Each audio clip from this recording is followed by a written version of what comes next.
Tirol heute am Hohen Frauentag. Eine Feiertagssendung jetzt mit diesen Themen. Schönen Abend. Alle einig, auch Land will jetzt Kinderbetreuung in Ferien ausbauen. Lebensretter ausgezeichnet, festliche Verleihung in der Hofburg.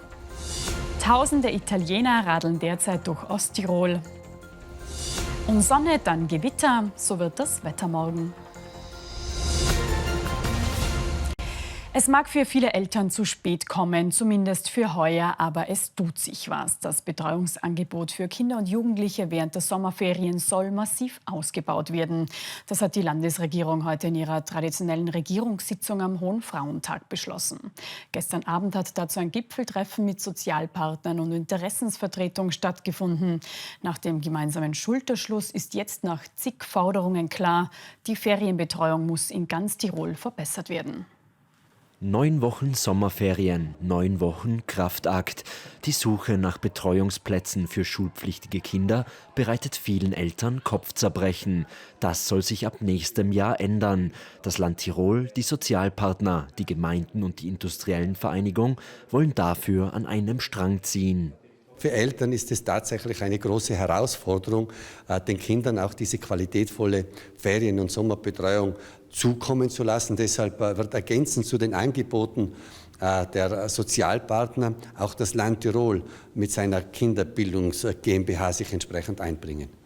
Die angesprochene Kinderbildung GmbH, kurz KIP, ist erst vor einem Jahr gegründet worden. Hintergrund war die Insolvenz der Gemnova Bildungspool GmbH, einer Tochterfirma des Tiroler Gemeindeverbandes. Sie hat in vielen Orten die Sommerbetreuung abgewickelt. Durch den Wegfall ist, wie berichtet, eine große Lücke entstanden. Die Arbeiterkammer hat zuletzt immer wieder auf die Mängel bei der Ferienbetreuung hingewiesen und einen Schulterschluss von Politik und Institutionen gefordert. Der Andrang bei ihren eigenen Programmen ist riesig. Wir haben diesmal in der Sommerschule Plus allein 5.600 Kinder und in der Kinderferienaktion 3.000, haben wir müssen 3.000 absagen. Und das war jetzt ein Hilferuf natürlich an alle, bitte helft mit, lasst die Kammer hier nicht allein, weil allein können wir das nicht schaffen. Jetzt verlängert das Land den Zuschuss für die Sommerschule. 1,5 Millionen Euro stellt die Regierung in den nächsten Jahren bereit. Außerdem sollen unterschiedliche Programme miteinander verknüpft werden. Es gibt natürlich jetzt noch Abstimmungsgespräche und wir können jetzt losstarten, gemeinsam dafür sorgen, dass in Tirol eine gute und sichere Kinderbetreuung möglich ist. Auch bestehende und gefragte Initiativen wie ein Programmierworkshop der Wirtschaftskammer sollen ausgerollt werden.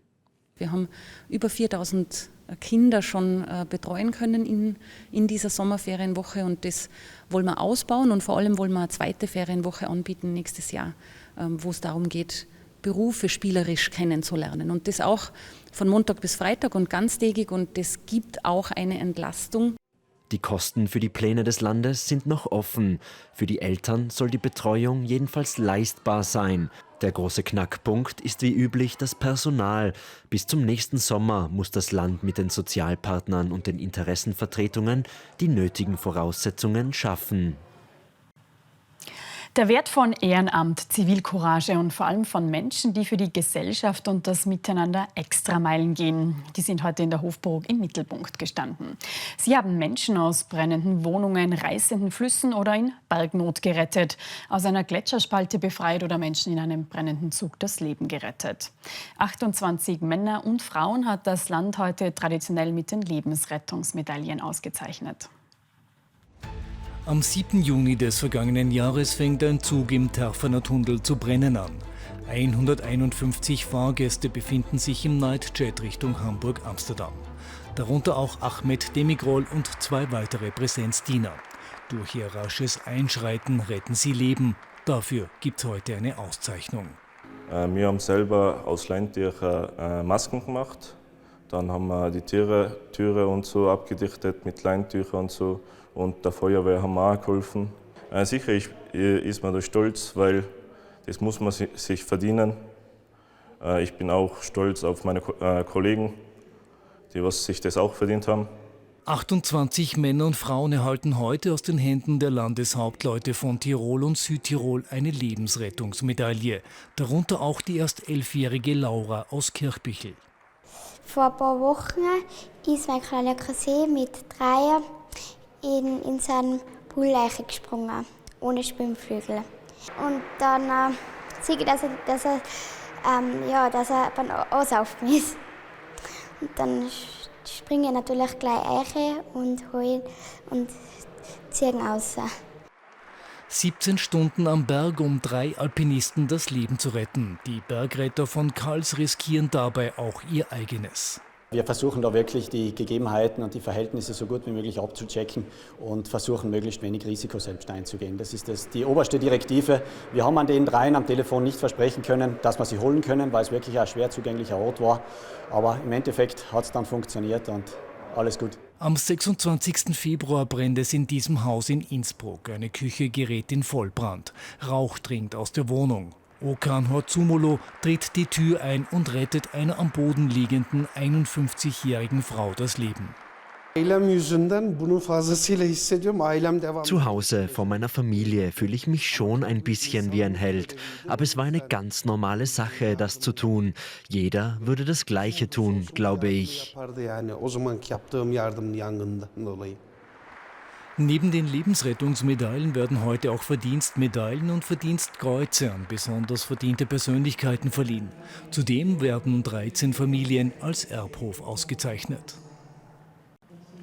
Besondere Leistungen von besonderen Persönlichkeiten und glücklicherweise keinen Lebensretter hat es bei einem spektakulären Traktorabsturz mit großem Sachschaden im Unterland gebraucht. Wie durch ein Wunder wurde dabei niemand verletzt. Wir sind bei den Tirol heute Kurzmeldungen.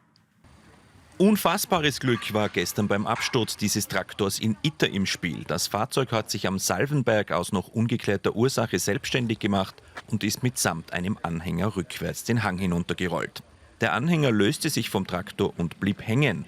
Der Traktor durchschlug einen Zaun, stürzte über eine Steinmauer und kam schließlich nach 100 Metern in der Einfahrt eines Wohnhauses zu liegen. Weder der 21-jährige eigentliche Lenker noch die Hausbewohner wurden verletzt. Auf den Tiroler Straßen sind im vergangenen Jahr um 2% mehr Fahrzeuge unterwegs gewesen als ein Jahr zuvor. Zugenommen hat dabei vor allem der Pkw-Verkehr, während der Lkw-Verkehr leicht zurückgegangen ist. Das geht aus dem aktuellen Verkehrsbericht hervor, den das Land heute präsentiert hat. Mit mehr und genaueren Kontrollen will das Land die Zahl der Lkw-Fahrten künftig noch weiter zurückdrängen. Wir werden die Kontrollstelle Radfeld ausbauen. Wir werden hier mehr Kapazitäten schaffen, mehr Arbeitsplätze für Polizistinnen und Polizisten und auch einen modernen Lkw-Scanner anschaffen, damit mehr Lkw in kürzerer Zeit durchfahren können und kontrolliert werden. Diese Ausbaumaßnahmen sollen noch heuer im Herbst beginnen. Jedes Gewitter ist für die Anrainer des Höttinger Bachs im Innsbrucker Stadtteil Hötting ein Nervenspiel. Der Bach, der von der Nordkette kommend durch das Dorf fließt, bedroht seit Jahren zahlreiche Häuser. Und seit vielen Jahren verspricht man der Bevölkerung einen wirksamen Hochwasserschutz. Baubeginn gibt es aber immer noch keinen. Eine Bürgerinitiative übernimmt bei der neuen Stadtregierung jetzt einen neuen Anlauf. Der Höttinger Bach. Dieser Tage ein harmloses Rinnsal. Bei Starkregen über der Nordkette aber kann er zu einer reißenden Flut werden. Ich kann mich auch noch erinnern, wie der Bach bei mir oben übergegangen ist. Also die ganze Taufgasse ist ein Riesenbach. Bis über das Kirchental durch ist das Wasser. Halb Hötting ist von dem Bach gefährdet. Mehr als 100 Häuser liegen in der roten Zone. Ein ungutes Gefühl für die Anrainer. Du hast Angst und du weißt nicht mehr, wohin gehen, weil dir ja keiner weiterhilft. Ne? Helfen soll die Wildbach- und Lawinenverbauung.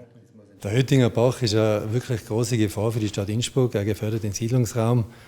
Und die Projektmaßnahmen haben wirklich eine sehr hohe Komplexität.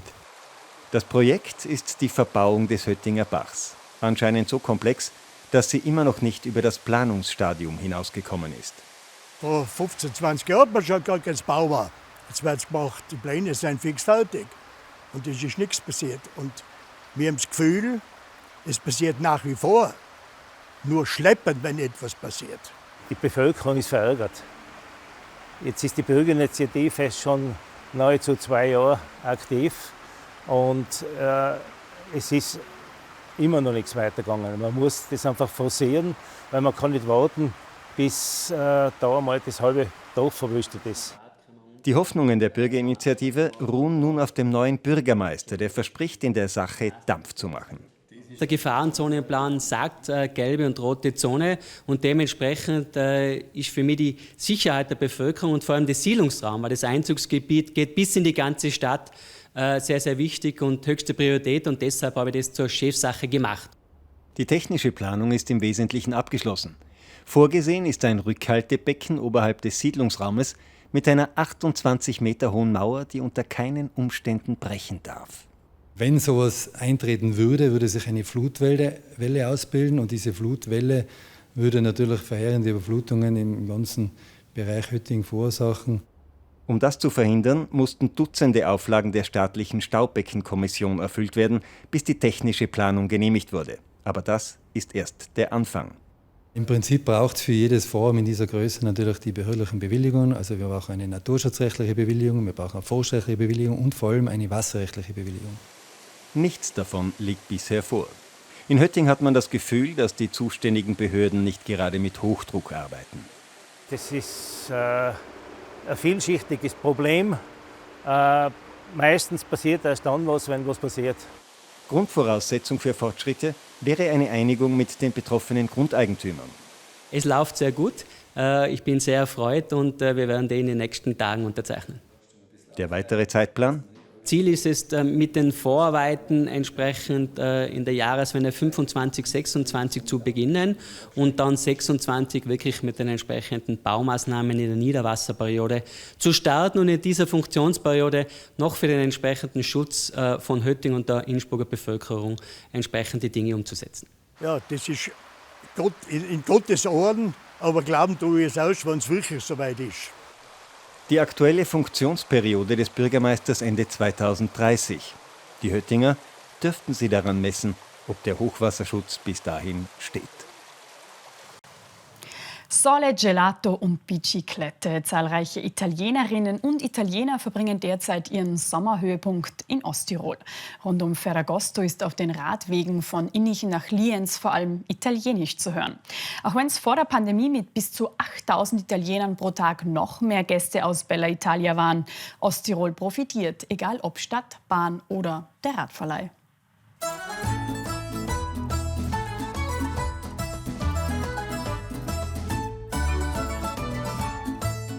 Sie radeln, schwitzen und singen wieder über den Radweg Innichen-Lienz. Um die 4000 Radfahrer sind es täglich, so rund um den 15. August. Der Radweg gefällt, die idyllische Umgebung und natürlich Lienz als Zielort.